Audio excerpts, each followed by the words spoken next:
Welcome everybody to Power of Knowledge number 4. Our topic today is climate change impacts on the high mountains, as you already can see on the screen. I hope all of you can see this shared screen. Our guest today is Martin Mergili. He is from Graz and he is a professor of physical geography at the University of Graz, and he has done a lot of research already on natural hazards and landslides and stuff, but I think you can tell more about that. Yeah, welcome everybody. And if you have any questions, you can write it in the chat and we'll try to answer them, or Martin is trying to answer them after the presentation, or if it's super important during the presentation. So I'll hand over to Martin and enjoy the lecture, everybody. Yeah, thanks a lot for the introduction. Yeah, so I don't want to tell a lot about what I'm doing because you will see it a little bit during the presentation. Yeah, but it's completely correct that it's about landslides, about environmental changes in high mountain areas in response to climate change. So this is actually a large part of what I will be talking today. But I will not only talk about these things, but I'll try to span a little bit a broader field of climate change impacts on the high mountains. From water over agriculture, only a little bit, but then coming to my main topic, the natural hazards issue. Okay, so then I will just start. So climate change impacts on the high mountains, and I will start in a place which is actually, yeah, maybe not so much associated with high mountain areas. I will start with the capital of India, with Delhi, which is a huge city. And we move in time to February 2021, when this city of Delhi had a huge water problem, because all the water supply of Delhi was suddenly polluted by a high silt content of the water. And yeah, they had some issue with supplying enough high quality water for this huge city.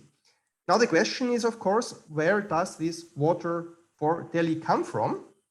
And you can already imagine where it comes from. So the closest mountain area is the closest high mountain area is the Himalayas. And indeed, it was some disaster in the Himalaya which caused this water issue. Let's have a look at the situation. So we have Delhi in the Ganga lowlands and the high Himalayas. And there is actually the Ganga river coming out of the Himalaya and the upper Ganga canal, which supplies the water to Delhi. And the sources of the Ganga, or some of the sources, are located in the Uttarakhand province in the district of Chamoli.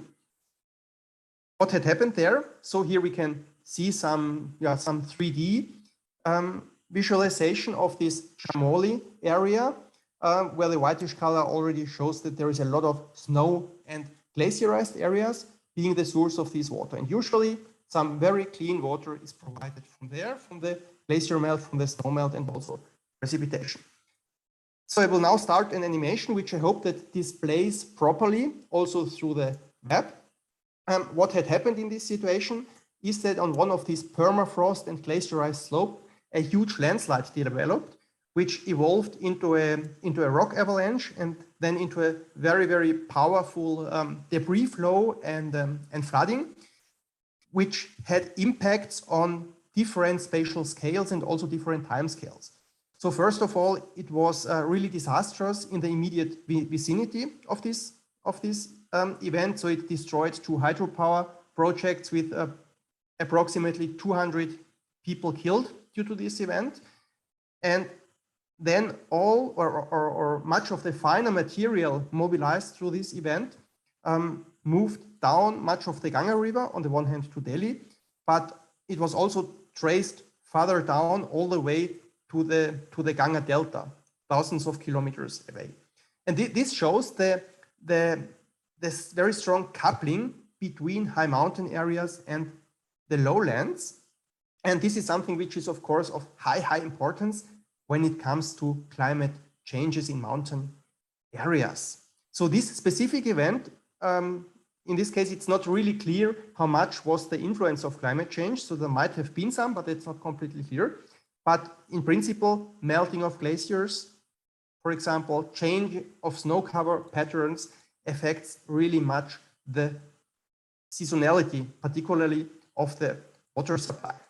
And if you have a look at the fraction of runoff in different rivers of the world, which are generated in mountain areas, then we can see that there is well, quite some difference. Yeah, the runoff of the Danube, for example, is generated in the Alps by approximately 25 to 30%. So that's not so much. But also the Danube is in a relatively humid area with relatively much rainfall. Yeah?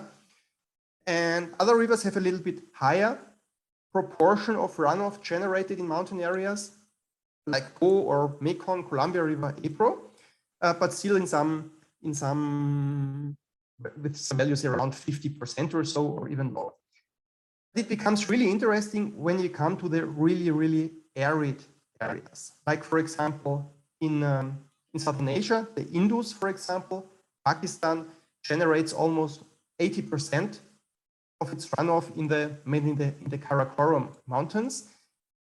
In the case of the Nile in North Africa, it's more than 90%. And if you have a look at the Amu Darya in Central Asia, almost all of the runoff is generated in high mountain area. And so you can imagine that the runoff patterns are changing very much if water resources in the mountain change due to climate change.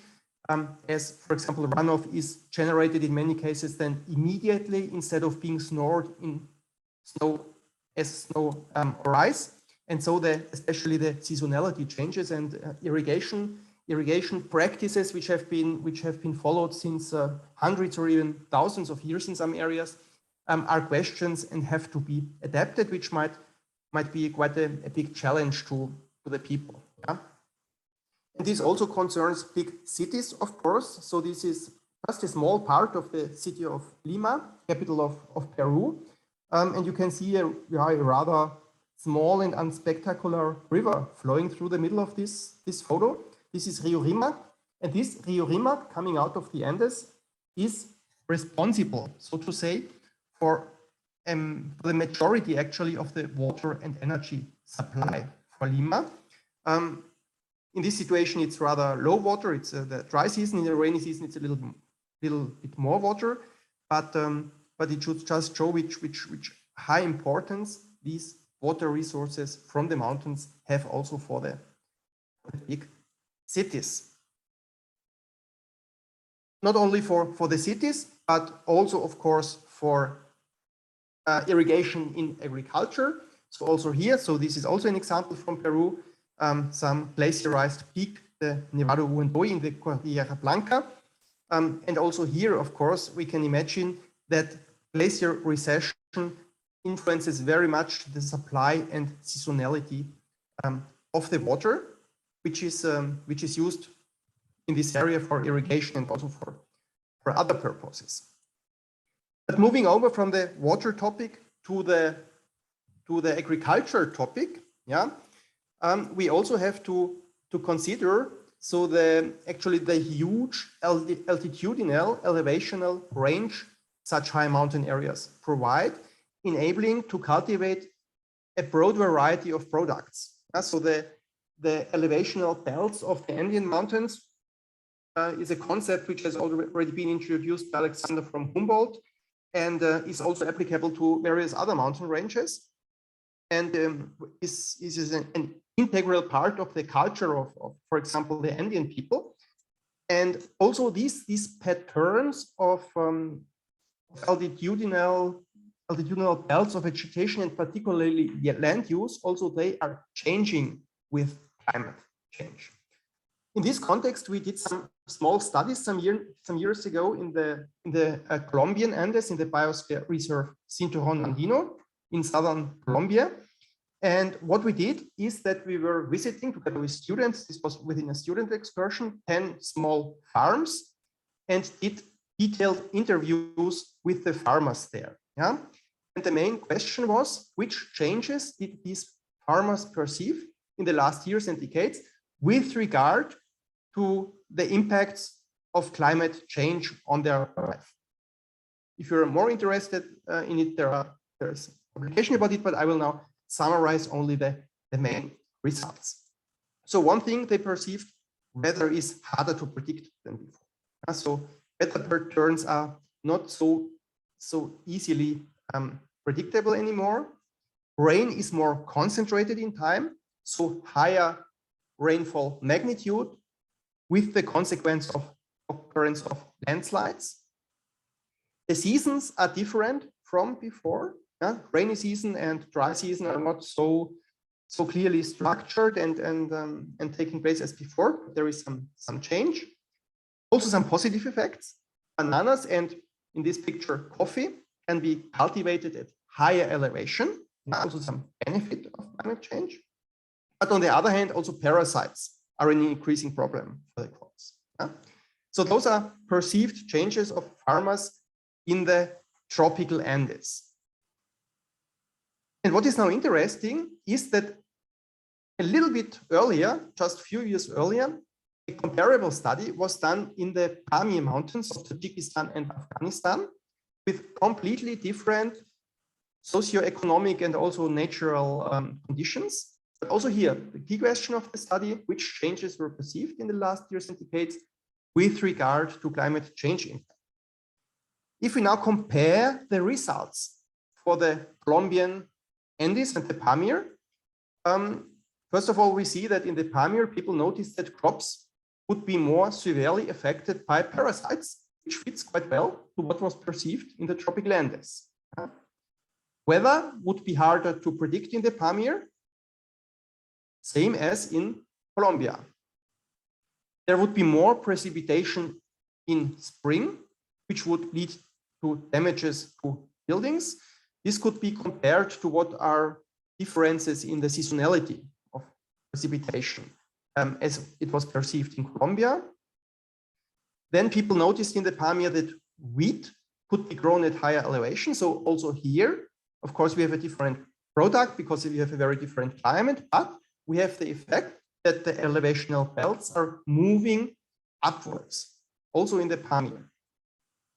And then they noticed that precipitation would be more concentrated in time, leading to avalanches, so in this case, snow avalanches, and rockfall activity, which is also, the counterpart of what was observed rather with landslide in the Colombian Andes.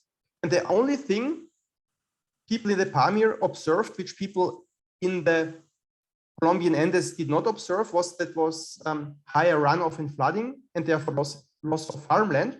And the reason for this is that cultivation in the Pamir very much takes place along the rivers, whereas in the Cinturón Andino, it's rather a hilly landscape, and flooding is not that a big issue. But what is interesting is that in completely different parts of the world, there are similar impacts, perceived impacts of climate change, which just shows the global dimension of this issue, with more or less similar problems appearing in completely different parts of the world. And this is something, so this of similar problems, similar issues appearing in different parts of the world is also something which is applicable to various other phenomena. Let's go to something completely different. Let's go to the permafrost distribution. So the permanently frozen ground. So what we have here is a permafrost distribution map, which is not mapped, but which is modeled. So that's the result of a relatively simple computer model for the Austrian Alps and again for Tajikistan, for the Pamir Mountains. And we see that we have some permafrost in the Alps, in the higher areas here in blue, and quite a lot of permafrost in the Pamir of Tajikistan. So this would be the situation approximately at the end of the 20th century. And what we did also do is to try to model how the permafrost would change with 4 degrees temperature increase. And so as we have steep elevational gradients, so this would affect quite a big area actually. So in the Austrian Alps, the permafrost would almost disappear, whereas in Tajikistan, there would also be huge areas which would become free of permafrost, or where thawing of permafrost is an issue. but the mountains are so high that that there still would some permafrost remain. But what is particularly interesting, and now we come to the issue of hazards, are those areas where the permafrost is thawing, because so the glue which sticks the rocks together is weakened, and there is also a lot of liquid water in the rock, which decreases the stability of the systems and increases the hazard of landslides. But this is something we will have a look at a little bit more detail in a minute. And yeah, now let's stay in the, let's say, real high mountain areas where we have the glaciers and also the permafrost. And what we currently observe in many of these high mountain areas worldwide is that we move from glacial to rather so-called paraglacial systems. What does this mean? So glacial means that it's dominated or characterized by glaciers, but glaciers are melting back, they are receding, and they leave behind so-called paraglacial landscapes. Yeah, paraglacial landscapes are just landscapes which were covered by glaciers not so long time ago and have become free of ice, and and show various characteristics which were shaped by the glacier when it was there. So for paraglacial landscapes, it's quite characteristic that they may contain depressions, and these depressions are filled by lakes. They may contain a lot of moraines, so loose material which was deposited by the glaciers there, a lot of holes like it can be seen in this picture, so-called dead ice holes where ice was remaining and then melting out, and things like that. So that would be a paraglacial landscape, as it's characteristic for many high mountain areas from the Alps over the Andes to the Himalayas. And as the glaciers retreat, the paraglacial landscapes grow. What was before glacier now becomes paraglacial. And just to show one example from the Austrian Alps, where here at our institute there was a master thesis completed very recently analyzing the evolution of glacier length in Austria since begin of the measurements, since the mid-19th century. And yeah, all what is red is retreat and all what is greenish is advance. And yeah, it can be very clearly seen that we have a huge retreat of glaciers now. In fact, since the early 20th century, just with some stage of dominating advance in the 1980s, which had different reasons, but in principle, very strongly dominating glacier retreat, leaving back these paraglacial landscapes. And there is one very nice saying, in my opinion, by Wilfried Haberli, who is one of the leading high mountain geomorphologists in the world. And he says that high mountain areas, and particularly paraglacial areas, are like untidy construction sites. Yeah, so the glacier has just left some of its tools there lying around in quite some unordered manner. But now, of course, it is the case that untidy construction sites can be dangerous, and so are high mountain areas. Let's elaborate this in a little bit more detail. On the one hand, of course, we have glacial lakes, which fill depressions, and depressions are really common in paraglacial landscapes. So also lakes are very common. And what may happen is that such a lake suddenly drains and produces a quite long-reaching and large flooding or debris flow event, a so-called glacial lake outburst flood, or short LOF. So LOFs are kinds of hazards which happen from time to time in high mountain areas. Another type of hazard or type of characteristic which is connected to hazard is that there are steep slopes where the glacier has just molten away. So the slopes are debuttressed, yeah. So the glacier is not supporting them anymore. They have become free of ice and they are now unstable and can produce landslides, which, for example, can then move into lakes and trigger a so-called glacial lake outburst. Yes. So the buttressed steep slopes are another big issue. And the third big issue is the thawing permafrost. So the rather cold permafrost, which is rather stable, is not the problem. But at the lower boundary of the permafrost zone, there is a warm permafrost, which is on the verge of thawing. And there we have these conditions I described before. So where the glue is weakening, the role of ice as glue is weakening. There is also a lot of liquid water available, making the situation unstable. And this warm permafrost also interacts with the glaciers, which are above the permafrost. So there is some latent heat production and things like that, which also makes the glacier more unstable, so that ice avalanches become more likely. Yeah. And then you can imagine, if there is one of these lakes beneath, then this is a particular hazard, because if something big falls into a lake, there can be a big blow. Yeah. We will talk about this in more detail also later. Yeah, but these are those three characteristics which make paraglacial environments hazardous, also for people living tens of kilometers downstream, because effects may reach so far. So we're talking here about changes which do not take millions of years or thousands of years, but these are changes which happen quite quickly.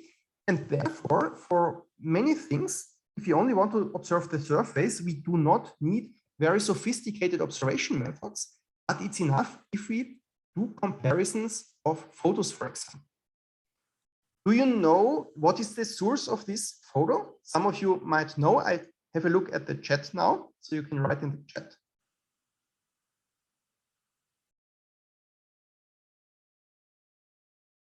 Are there maybe some fans of old movies among you?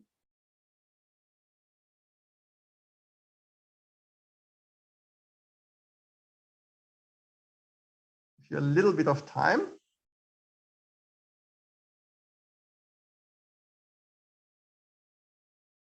Okay, there are no messages.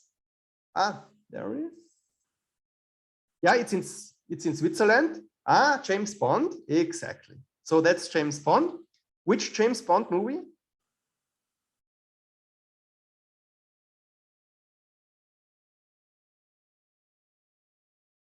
Ah, it's not the first one. So the first one, I think, plays in the Caribbean mainly. But it's the third one. And the third one is Goldfinger. It's the James Bond movie Goldfinger. And there they have a really nice view on the Rhone Glacier. The Rhone Glacier, very large glacier, which was very prominent at that time, still with the hotel directly besides it. And what I did in summer 2021 is to try to take the same photo from the same place and to see what has changed. So I now show you the result, and you might be a little bit disappointed, because from the glaciological point of view, it's rather boring, but it shows something else. It shows how the use of the high mountain areas has really changed and has very much increased, because you only see cars on the image. But what you can also see is that, of course, the glacier is not visible anymore from this position. So it's the area behind the hotel is all paraglacial area, because the glacier has receded very much. And this Rhone Glacier is actually a very good example for a glacier which is receding very fast. So this is a picture from 2013, and this is 2021. So in these 8 years, all this mass of ice has disappeared. And what is quite interesting is, that it was tried to protect the glacier with some textile. Yes.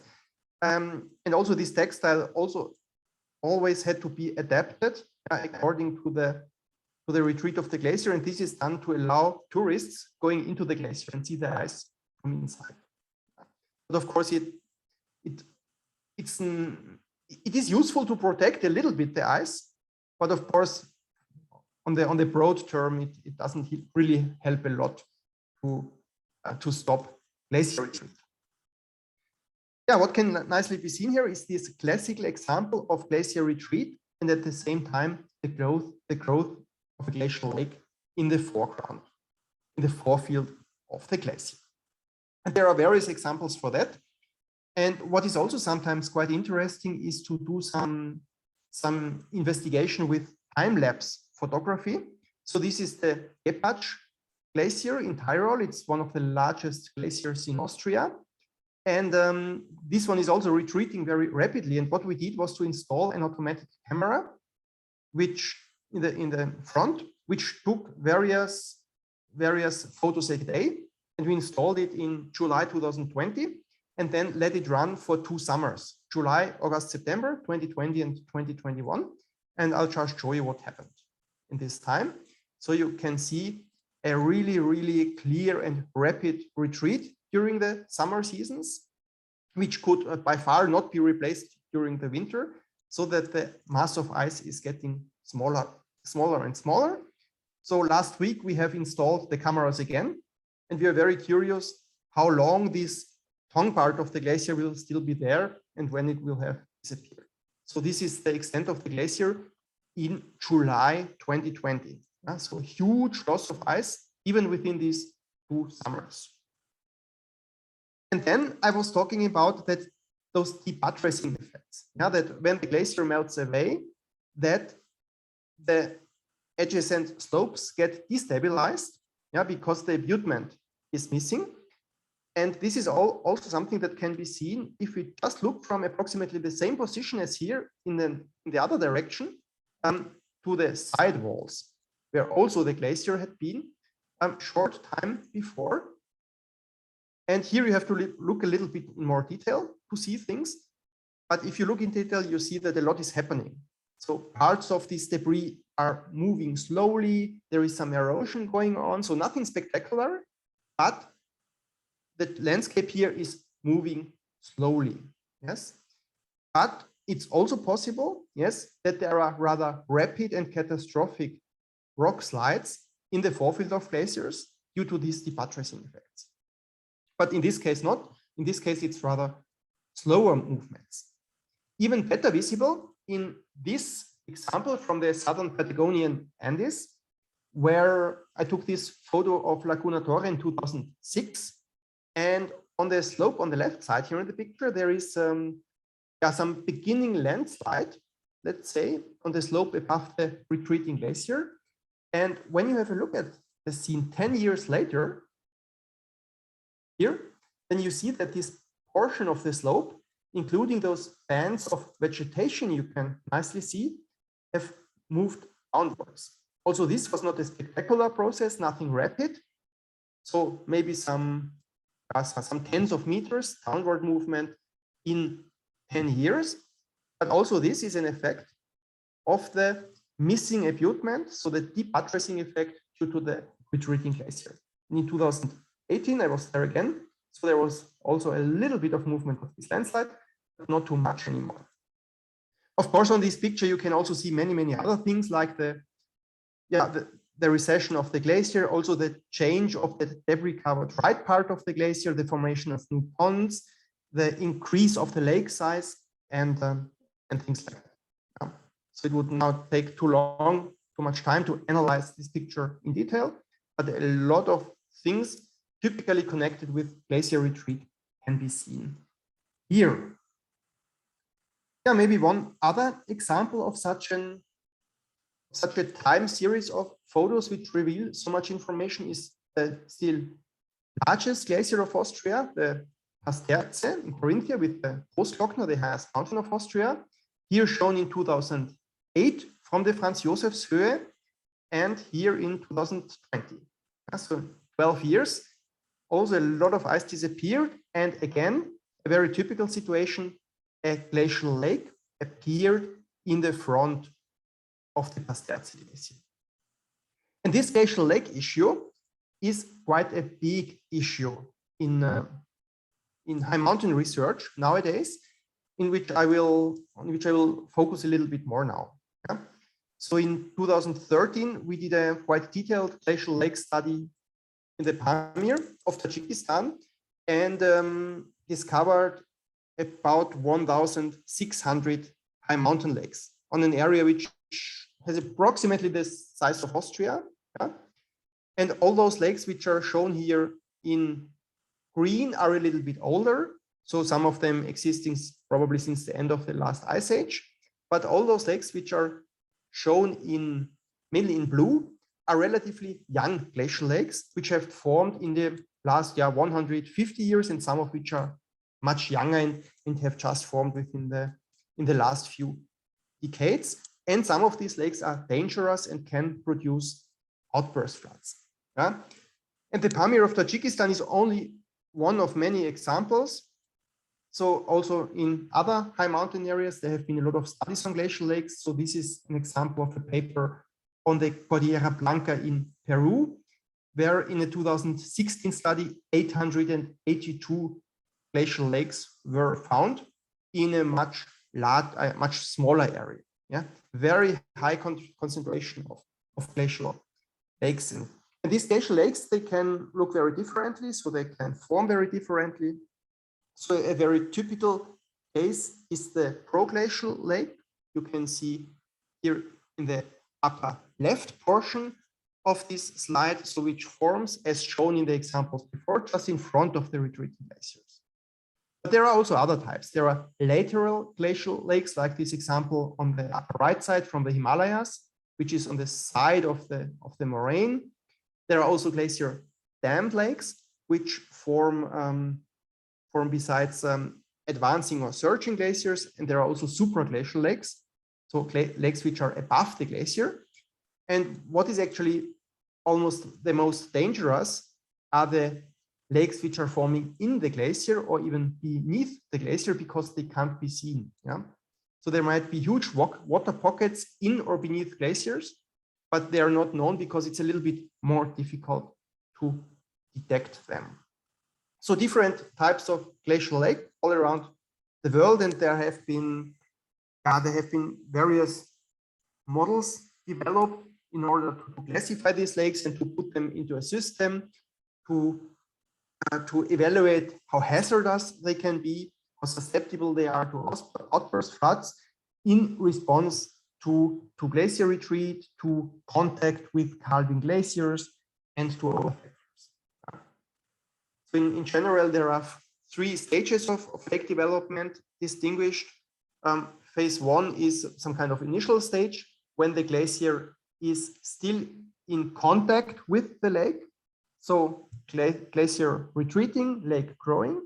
Then in the second phase, so the lake has lost the contact to the glacier because the glacier has retreated too much.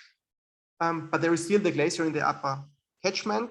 And in phase 3, there is no glacier anymore because it has just gone due to climate warming.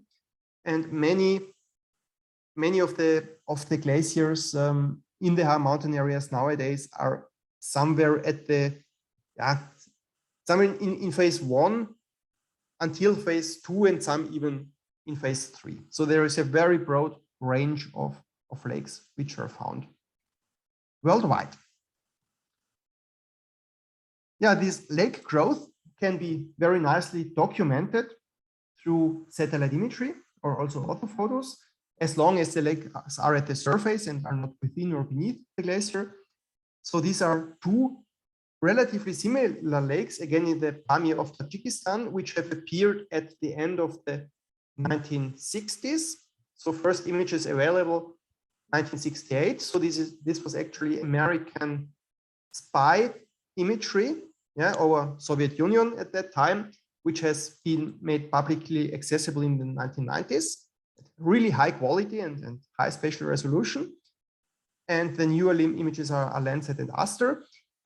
And these lakes have grown very strongly and continuously for some decades, but then have reached their maximum size. Yeah, so these sizes here reached in 2008 and 2007 respectively.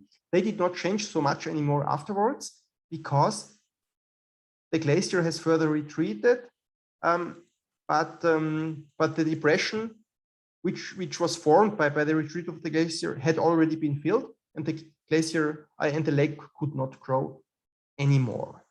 Yeah. So they have reached their more or less final size, these lakes.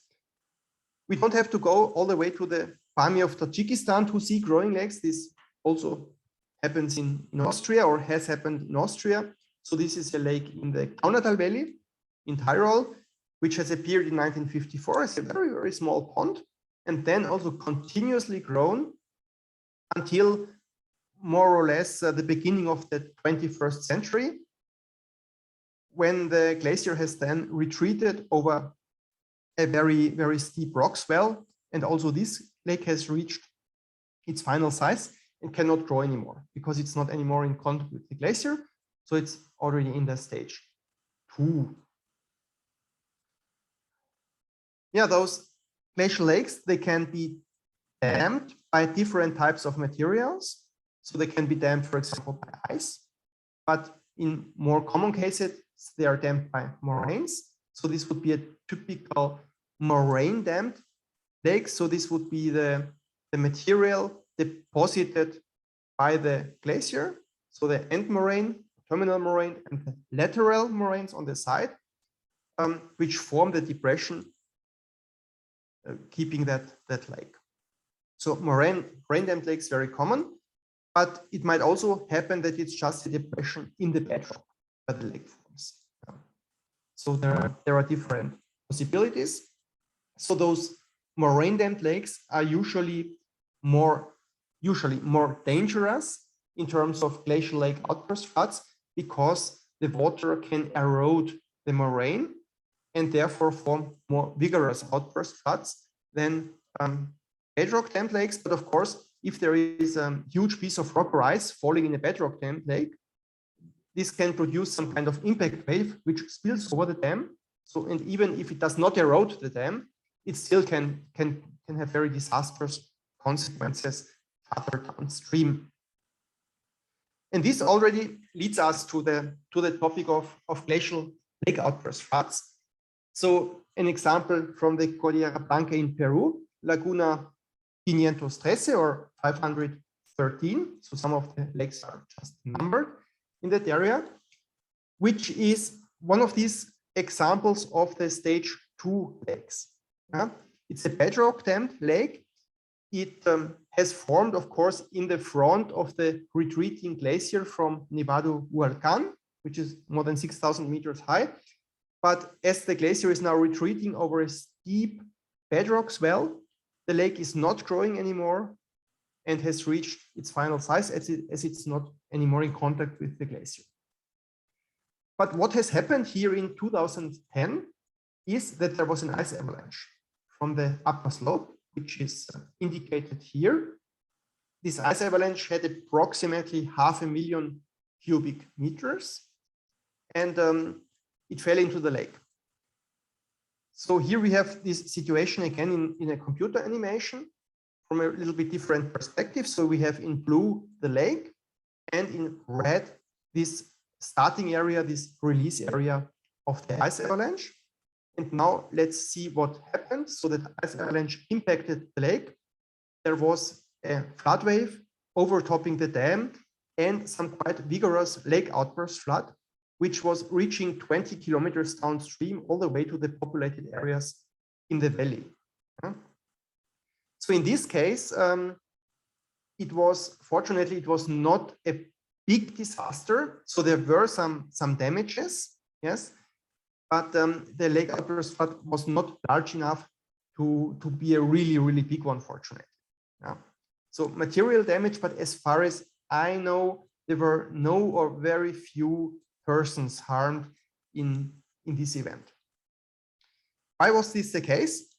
So the thing is that the risk managers had anticipated already a long time ago that this lake would be hazardous, and so technical measures were implemented to lower the lake level. Yeah, so they built a tunnel to let the water out of the lake and to lower the lake level, and so only relatively small part of the water could spill over in this event, so that a huge disaster was prevented. Would the lake have been at its original level, then much larger impact would have been expected due to this event. So this drainage. So let's come to maybe to two very recent examples of glacial lake outburst floods, which happened in 2020, one in Peru and one in Tibet, just to show you a little bit, on the one hand, what such lake outburst flood can trigger, and on the other hand, how it can be attributed to climate change. So two events, more or less on the opposite sides of the world, both related to landslides into the lakes, but to landslides with different mechanisms, and in both cases also severe consequences. There are also some publications you can read if you're interested in it in more detail. So Salcantay event in 2020, Laguna Salcantay-Cocha is a lake in the Cordillera Vilcabamba near Machu Picchu and Cusco in Peru, at the base of Nevado Salcantay, which is a glacier-covered mountain of 6,300 meter height. And this is the slope which failed in February 2021, slope before the failure and slope after the failure. Now you can see quite a big piece of rock missing and producing a rock slide from the south face of this Nevado Salcantay.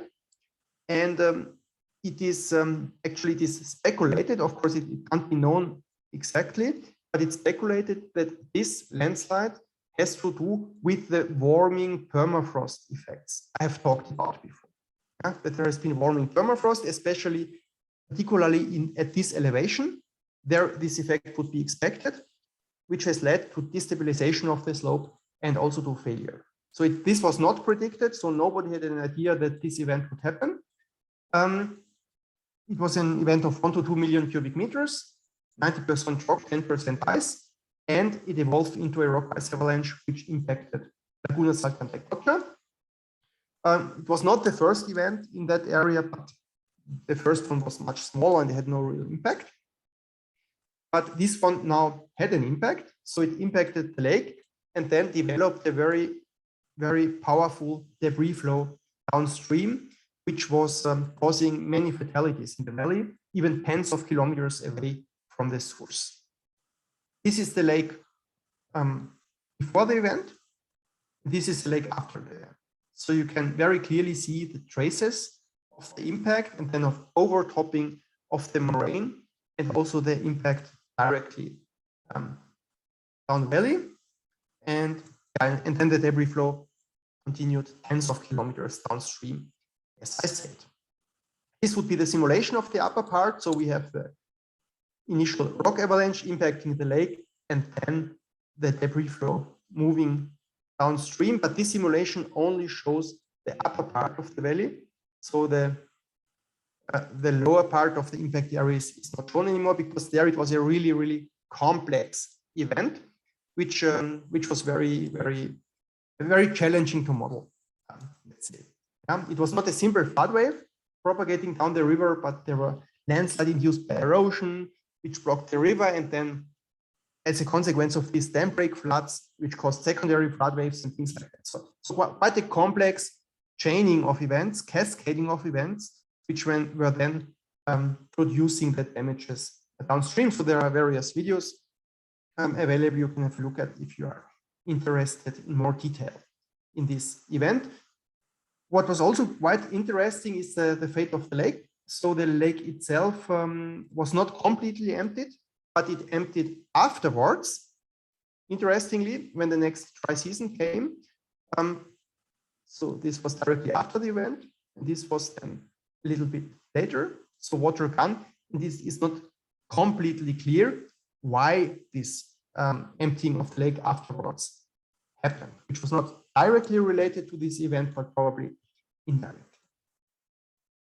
So that was the one example of a glacial lake outburst flood. And the second example on the other side of the world happened in the Himalaya of Tibet. It's the Jinwu-ko, it's the name of the lake which was involved. It's also quite a large glacial lake, almost 2 kilometers long. and bounded by steep lateral slopes. Surface area was more than 500,000 cubic meters before the event. And also this lake had continuously evolved in front of the retreating glacier. As we see it in the many parts of the world, glacier retreating, lake growing, so-called proglacial lake, as I mentioned before. So 1965, the lake was already quite prominent there, but in 2020, much larger. This would be then a comparison of the lake directly before the event, and before the event, and directly after the event. So what can be seen here is that the lake level after the event was clearly lower than before the event. What was the reason? In this case, more rain-dammed lake, and due to the outburst flood, the moraine dam was eroded and the lake level was lowered. And of course, this could not fill up again because the outflow level was much lower afterwards. So this happened on 26 July 2020. Breach of the moraine dam and this lowering of the lake level was 20 meters. What could have triggered the GLOF? It can be seen relatively clearly in the right scene. So there is a landslide in the rear portion of the lake, which was not visible before, but visible after the event.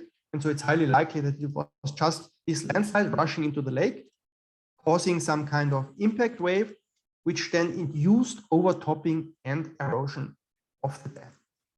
And what is quite interesting in this case is actually that this landslide happened in the very rear part of the lake.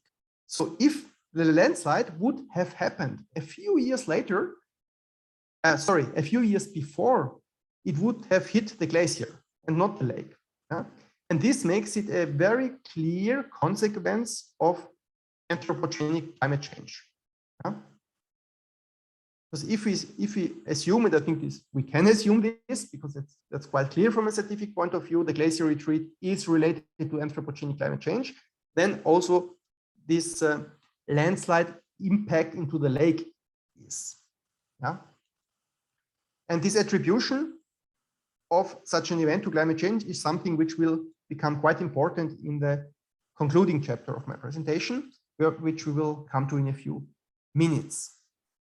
Yeah, what we did in this case was we reconstructed the conditions how they were before from different types of digital elevation models and satellite images and so on.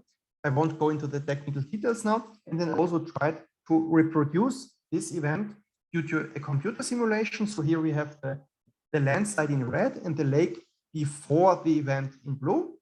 And we just let the landslide move into the lake and then induce the outburst flood and the retrogressive erosion of the dam. So also in this case, we were able to, let's say, relatively plausibly reproduce this event and also the lowering of the lake level with our computer model. Some kind of output hydrograph and also the visualization of the drop of the lake level. What is quite interesting is if we have a look at the peak discharge in this output hydrographic just modeled here. So you can see it on the scale on the right side. So the scale is in thousands of cubic meters per second, and the peak discharge is around 4,000 cubic meters per second, and that's approximately the average runoff of the Danube in Vienna. So you have to imagine the runoff of the Danube just overtopping within a short time that dam. Then you can imagine the magnitude and the strength and the energy of such type of glacial lake outburst floods, and then you maybe understand better why it can cause so much damages and disasters downstream. In this particular case, it was there was a lot of material damage. So bridges and buildings and roads, other types of infrastructures were damaged and destroyed by this event, also tens of kilometers downstream. So very far reaching, which was also caused by increased exposure. So it was not only the the natural event, which was an important determinant for the damages, but also the heavy development of the rural settlements at the valley bottom downstream. So increased exposure and therefore also increased risks. So both the natural process and the human occupation of the area played a role. If we try to get a little bit the key messages of this event. So on the one hand, of course, we have climate change causing glacier retreat, meaning that the glacial lake has increased in front of the glacier, which means that on the one hand, there is a higher probability of the lake to be hit by a landslide. On the other hand, a larger magnitude of a potential glacial lake outburst flood because there is more water available, leading to an increased hazard of glacial lake outburst floods. And on the other hand, we have socioeconomic change, so expansion of settlements in the high mountain areas, leading to increased exposure, and both together leading to an increased growth risk. And this is actually a situation which was very clearly observed in this Jinwu-Ko case, but is valid for many, many situations around the world in high mountain areas. Yeah. So this is actually typical, and you could find various examples for this situation. And this is very, very closely then related to so-called climate change attribution, which is becoming more and more popular, meaning to clearly and even legally clearly trying to attribute some effects to climate change causes. So most growth events, of course, are somehow related to anthropogenic climate change. That's quite clear. In case of the Jinwu-Ko event, such an attribution seems even more clear, yeah, because of the landslide happening just very close to the glacier and not having had those effects if it had happened some few years ago. But of course, from a more legal point of view, it's often difficult to clearly attribute specific causes to anthropogenic climate change. Because from legal point of view, of course, you need even harder proofs, yeah, in order to get, for example, lawsuits through. But still, there are some climate change, so-called climate change litigation cases which make use of climate change attribution studies.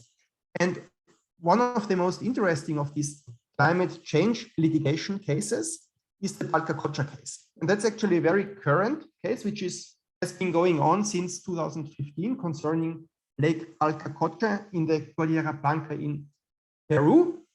And I will talk a little bit first about why this, let's say, why this lake is so interesting, also in this respect, before going in more detail with the lawsuit by itself. So Laguna Palka-Kocha is 23 kilometers upstream from the capital city of the Cordillera Blanca area, from Huaraz in the Cojo Valley. And in 1941, this Laguna Palka-Kocha produced a very disastrous glacial lake flood, destroying part of Huaraz and leading to the death of more than 1,000 people. Yeah, the exact number of fatalities is not known, but certainly much more than 1,000 people. Here we see the situation. So it's high up in the mountains, this Lake Palka-Kocha, Huaraz, down in the valley on 3,000 meters elevation, and in between even another lake which was consumed during this glacial lake outburst flood. Here on the upper left side, it is just shown what happened in some kind of animation. So this is a moraine damped lake, which is a very pronounced horseshoe-shaped structure of, show it again, of terminal and lateral moraines. And for some region, we don't know exactly. So this terminal moraine breached. There was an overflow and some retrogressive erosion and some huge amount of water released and then flowing down to the city of Huaraz. Also here we did some modeling. I won't go into detail, but we tried to reproduce the impact areas, but also the velocities and travel times and things like that of this major event in 1941. There is even a picture of the situation before 1941 taken by Hans Kinzel in 1939, where it can be seen that this horseshoe-shaped moraine structure was filled with water up to the top. And it must have been only a very small impulse inducing this overflow and then retrogressive erosion, leading to the huge disaster, which you can see again. Here just the impact area of the event in Huaraz. And this would be the reconstruction, how the lake looked before that event. So in purple color, the glacier, in blue color, the lake, and in yellowish color, this moraine structure. And then after the event, the lake level was much lower. And what is quite important, so this situation shows the lake in 2017. But directly after that 1941 event, the lake was very, very small, so almost non-existent, because the glacier was still there. But then, particularly since the 1970s, 1980s, there was a very strong glacier recession, and all that rear part of the lake, which is deep and which is here shown in dark blue, developed from the 1970s onwards, so that the lake is now larger than in 1941, and again represents a significant hazard for the people downstream.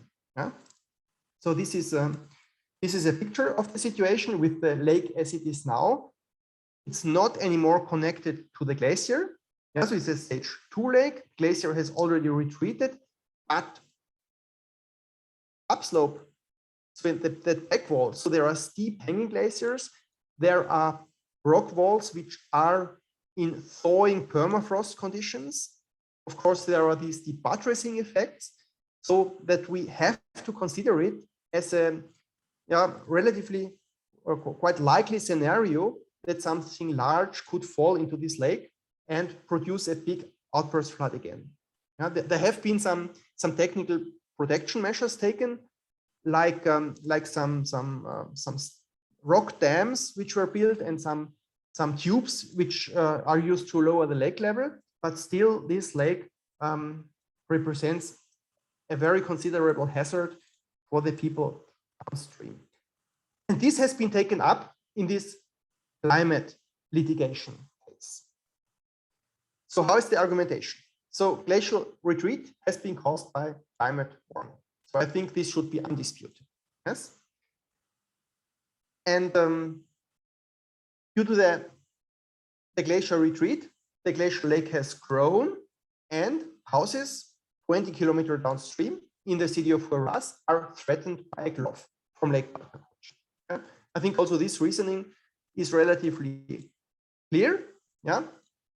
And now what has happened, an owner of such a house has sued the German company RWE, which is a huge emittent of CO2, for the payment of protection measures to protect his house from consequences of a GLOF, with the argumentation that RWE is responsible for approximately 0.5% of global temperature increase, and therefore for the glacial retreat. So RWE should pay 0.5% of the costs of the protection measures. These protection measures could be made directly at the house, or even better, in order also to protect others, of course, better on the way or in the upper part at the lake if possible. So this would be the argumentation, and this is actually an ongoing court case. So started in 2015, and you can imagine if this house owner wins, this might be important, not because of this, not so much money actually, which would correspond to the 0.5% of the cost for protection, but because of the signal it puts, because this could, on the one hand, it could trigger a wave of lawsuits.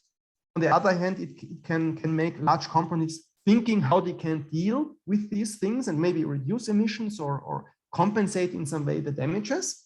So there could be a big impact actually of this small study. But of course, the outcome of these studies we'll have to see. So the key question is whether he can legally prove a direct and immediate GLOF risk for his house, which is clearly attributed to RWE's emissions. So this is the key questions of this lawsuit collected into one questions. And if this is managed, yes, of course, then it may be possible to hold RWE responsible for these emissions.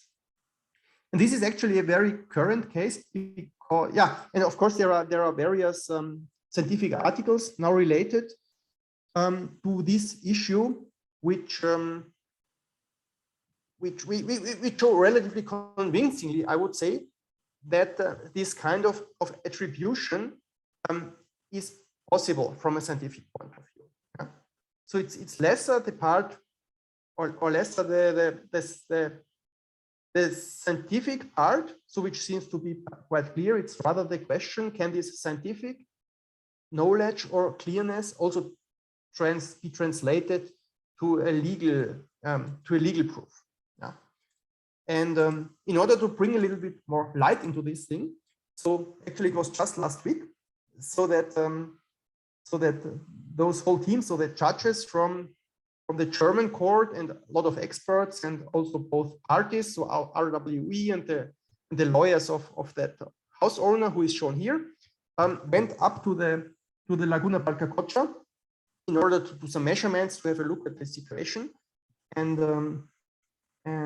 so there has not been any decision yet, but now everybody who is involved has seen the lagoon, has seen the situation, and now we have to see how it continues. Yeah, but this example just to show also really the high societal importance, yes, of these processes which happen high up in the mountain areas. That was it from my side, but I'm very happy to answer questions now. Thanks a lot for your attention.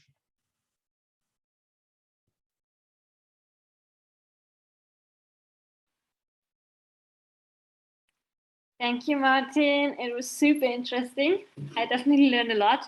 Are there any questions from somebody? You can write it in the chat. You can unmute yourself and just go for it.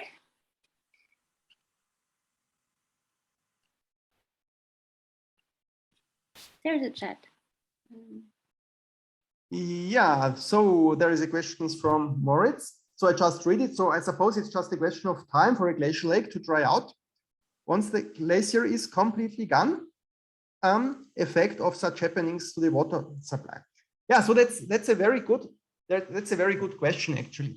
So I would say that really drying out in the sense that there is no water anymore would be a rather rare case. Yes, because the water which is before available as meltwater is afterwards available as direct runoff. So as long as there is some kind of basin, there will also be a lake.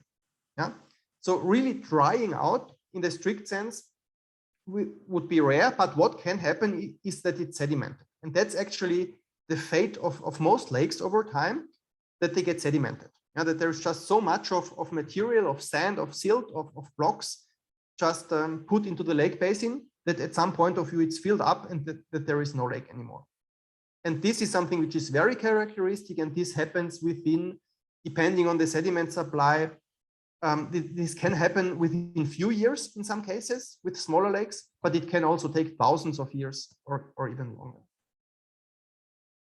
And of course, this affects the water supply because especially also in the perception of the people, those lakes are important water reservoirs. Yes, absolutely important thing. So then there was a question of Stephanie. Studies commission has conducted specifically in the framework of the lawsuits. Well, so as far as I know it, in case of this specific lawsuit, so some of the studies were indeed involving people who were, let's say, working for one of the sites. Yeah. So probably they were not officially commissioned, but of course, the studies, so it might be good to view those studies, I would say, in the light that, that the people having done them were working from the one side, but that's actually rather the exception. Yeah. So especially in the Palca-Kocha case, so most of those studies I know I would consider as neutral. Yeah. So that attribution study, for example, by Stuart Smith et al., which I showed before. So I would not here see anything commissioned, and also in case of the other study, I don't think so. But of course, this is something that has to be considered and taken into account. Absolutely. So Lisa, examples for protection measures. Yeah. So protection measures, of course, that's a big topic. So on the one hand, technical protection measures can be used, and these are rather useful for, let's say, smaller and medium events. Yes, because for really huge events, it's very hard to design technical protection measures which are really which can really withstand the event. Yeah? But for small and medium events, they can be very useful. So that's lowering of the lake level is something which is quite useful, because then an impact wave does not so easily spill over. What is also possible is, for example, to stabilize the dams so that they do not erode. Of course, what's also possible is to build some retention structures further down in the valley along the potential flow channel. So that's also possible, like it is done for ordinary, let's say, debris flows in the Alps. Yeah. So of course that can also be done and is useful for small or medium events. Of course, also direct protection structures at houses are possible, but of course it's very complicated to do it with every house which is potentially at danger. So there are various technical possibilities, but what is also quite important is, of course, spatial planning. So to avoid that new structures are built in areas which are at risk, and also monitoring systems which are connected to early warning systems. Yeah. So to try to detect if something is starting to happen, and then to warn people immediately in order to save at least human lives. And this is, on the one hand, of course, it has to work from a technical point of view, but which is equally important is that people know how to react. Yeah, so training, for example, at schools, and very clear evacuation paths with signboards and so on. So they would be very important to save lives in these cases. And if you come back to that Palca-Kocha case, so actually some kind of this kind of evacuation system has been also installed in addition to these technical measures, and also in various other cases of hazardous glacial lakes, there are this kind of monitoring and early warning systems.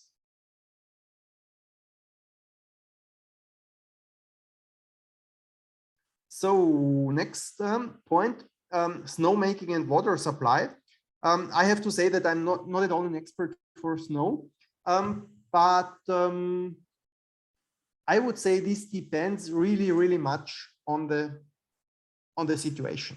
Yes. So if we are in an area where we are in water shortage, and then water is used for snowmaking instead of something else, then of course this is really important weighting of what is important and what is not.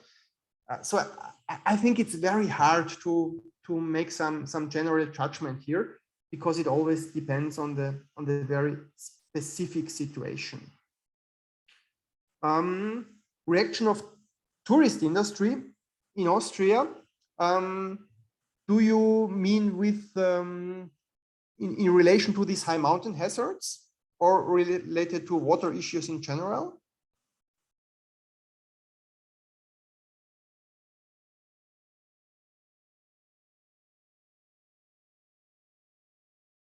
The general situation. Okay. I think they are very well aware of what is happening, by sure. But I be honest, I'm not a specialist for tourism industry in Austria. I mainly work in Himalaya and mainly Cordillera Blanca and so. But I have the feeling that the tourist industry on the one hand is by sure aware, but maybe some problems are also a little bit pushed away, yeah, because some things still work, yes, some still work somehow, but at some point in the future they might become a big issue, yeah. So snow issues and so on and so forth, and then one has to see how it's reacted when they are really under pressure, yes. But that's the most specific answer I can give you in this context. So Moritz, melting and vanished glaciers of hydropower, and here again, it's a very good question, but it's really hard to generalize, because if we are in arid mountain areas and very close actually to the sources of the rivers, yeah, then these missing glaciers, they will play a huge role, yes. But the farther away we come from the sources, the more this can be compensated by other sources of water. So yes, there is certainly some effect on hydropower, but also this will very much depend on the specific situation. Yeah? But of course, there are various conflicts already today between hydropower use and irrigation use in some mountain areas. Yeah? And that's, of course, partly related to climate change, but not only. But for example, in the Central Asian mountains, so there is Tajikistan who wants to use water for hydropower, for example, and there is Uzbekistan farther down who want to use it for agriculture, for irrigation. But the hydropower is mainly needed in winter and the irrigation water is mainly needed in summer. So that's quite some conflict, and these conflicts are going on since decades actually. And of course, there is no real cross solution for this, but it always has to be considered case by case to see what can be done. So question by Marian. Flow events. One coming on.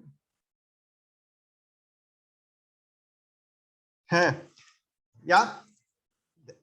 So the preparation of people for GLOFs, that's also quite an interesting question, because on the one hand, you have to imagine that GLOFs are nothing which is very common. Yes. And the source is very far away in the high mountains. So very often people are not aware of it and are surprised by it.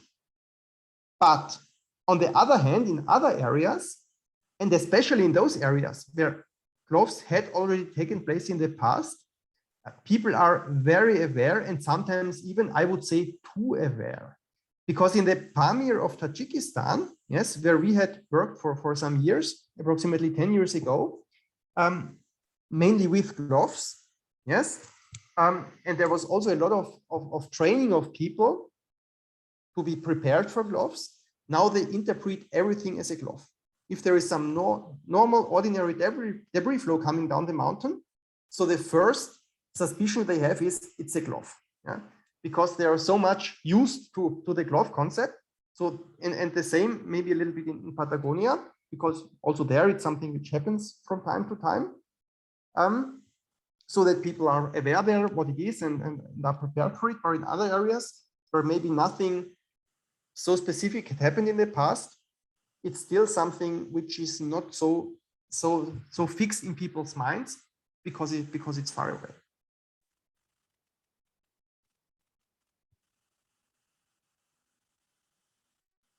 Yeah, it is, the show must go on, somehow by sure, yes.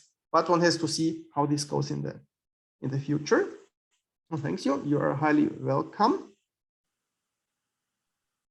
Okay. Any more questions?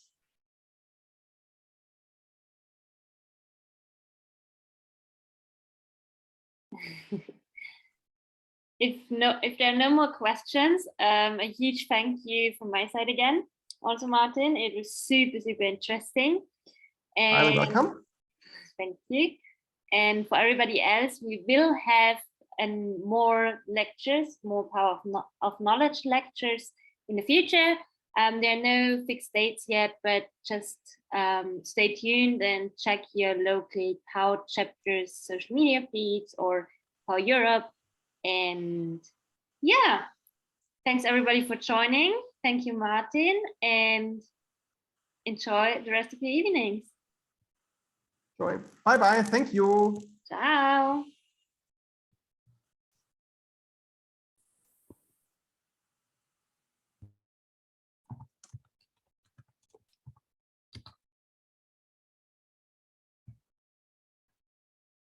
Goodbye.